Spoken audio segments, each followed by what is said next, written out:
It's possible to mediate evil, but it takes a lot of patience and it takes a lot of knowledge and insight by the mediator in working with people, because evil is extremely difficult, especially when it involves violence and war.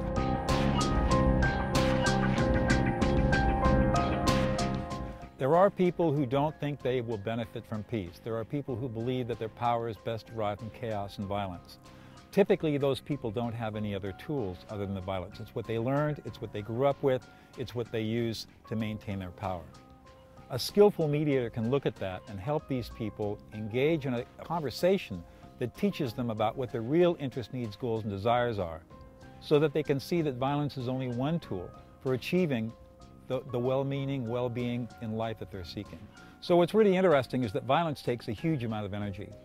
It takes a huge amount of effort. It takes a huge amount of resources, and it becomes all-consuming.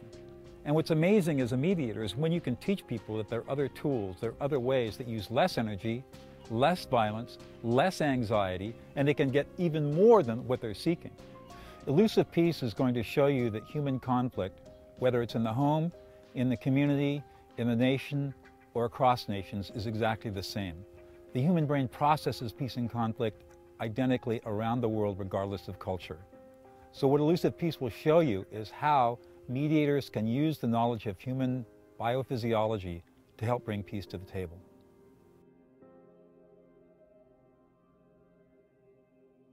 The peacemaking skills that I'm talking about are even more applicable, more relevant, and more important at the international level.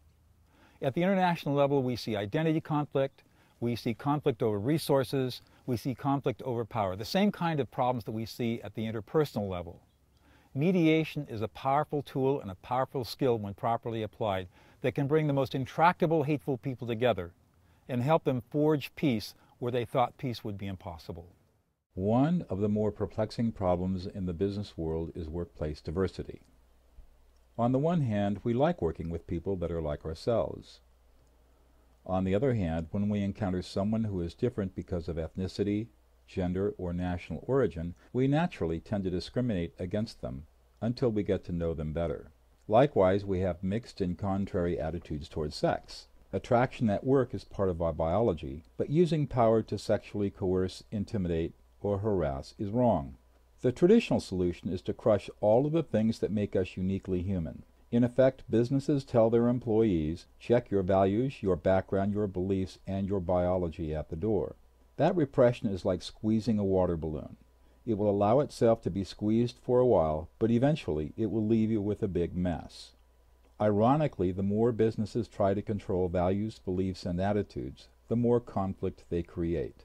The unintended consequence of stopping conflict by prohibiting expression of values is to create even more conflict and lawsuits. Sex, politics, and religion at the office, the new competitive advantage, shows how embracing what makes us human actually creates a powerful environment where crucial business problems can be solved faster and more creatively, where recruitment and retention becomes easy, where dealing with abuse of power, ignorance, and uncontrolled impulse is thoughtfully executed to create openness rather than repression. In 2010, with fellow mediator Laurel Coffer, I had the opportunity to test my ideas about peace in one of the most challenging environments imaginable. We had been invited by Susan Russo, an inmate at Valley State Prison for Women in Chowchilla, California, to train and teach peacemaking. Susan, serving a life sentence without possibility of parole, and other long-term and life inmates were tired of the prison violence. They wanted their community to be peaceful. They wanted a prison of peace. Being a lifer, it's difficult. It's not easy. So, this not only was going to benefit me, but it was going to benefit the community. During the year, we trained and certified 70 long-term and life inmates as peacemakers.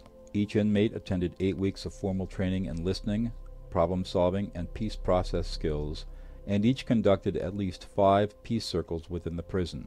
These women received formal mediation training, and each conducted more peace circles and mediated conflicts among inmates. Today, we are training and supervising 15 women who are becoming peacemaker trainers. They will have trained over 200 women as peacemakers in 2011. We continue to conduct the mediator training and will eventually turn that training over to our trainers as well. The results have been dramatic.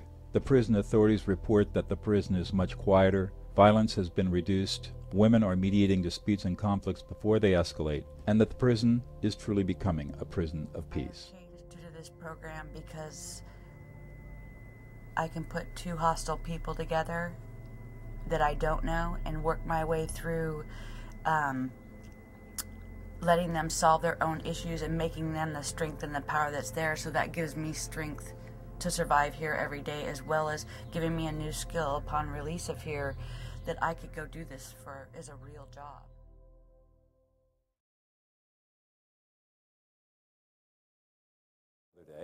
And our criminal system is based on the idea of vengeance. So what is vengeance? Well, it turns out that vengeance in the brain is a very interesting phenomenon.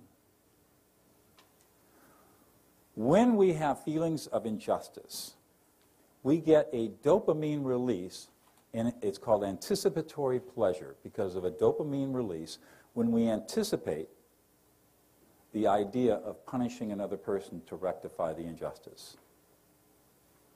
So what that means is, in our imagination, in our brains, as we're thinking about how we're going to right the wrong, we actually get pleasure out of thinking about how we're going to hurt the other guy. But what happens is, when we actually get to the point where the punishment is being incurred, there is zero dopamine release. And so vengeance is all about the anticipation of righting the wrong. And what happens is that when we actually exact the punishment, we feel depressed because we've been anticipating and anticipating and anticipating and feeling pleasure, anticipating this, and now all of a sudden the act of vengeance occurs, and now we feel nothing. We feel completely flat. And you see this all the time. So the problem is, in mediation and in any other conflict where there is this strong need for retribution, is helping people recognize that what the vengeance they feel is the anticipation is giving them pleasure, not the actual execution of the vengeance itself.